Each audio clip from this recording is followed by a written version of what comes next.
ساکن شهر بوستون شاهین حکیموف هر سال انداز از مال ملک غیرمنقول را سری وقت می‌سپارد. او نفقه خور است و خوب درک می‌کند که پرداخت نفقه و معاش کارمندان صاحب بودجه از اجرا گردیدن نقشه انداز وابستگی دارد. امروز باشد نام برده به نظارت انداز برای روشنی انداختن چند از مسئله‌ها به متخصصان مراجعت کرده پاسخ‌های مشخص گرفت.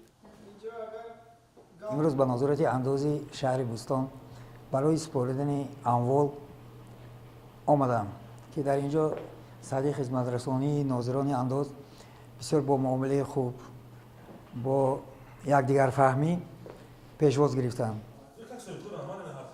در نظارت انداز شهر بوستان برای خدمت رسانی به انداز سپارندگان همه شرایط‌ها فراهم آورده شده است. مسئولین این نهاد دستور و سفارش‌های اساسگذار صلح و عدالت ملی پیشوای ملت پرزیدنت جمهوری تاجیکستان محترم امام‌الرحمن را که در ملاقات با کارمندان مقامات مالیه، انداز، گمرک، سرمایه‌گذاری و بانک‌ها بیان گردید سرمشق کار خود قرار دادند.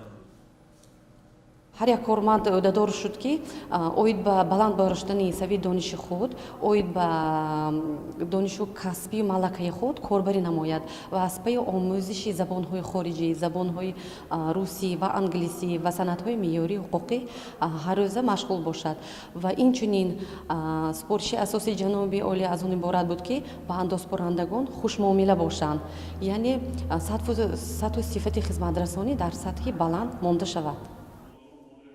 در روشنی یکم بینای نظارت انداز شهر ترمینال خدمت رسانی برای اندازپرندگان گذاشته شده است. در تالارهای خدمت رسانی به شخصان واقعی و حقوقی باشد برای پرداخت همان نمود اندازها کاربری کرده می شود با مقصد در مهلت کوتاه قبول نمودن پرداختها و آسان کردن کار اندازپرندگان. خزینه فیلال بانک امانتگذاری امانت بانک نیز تأسیس داده شده است.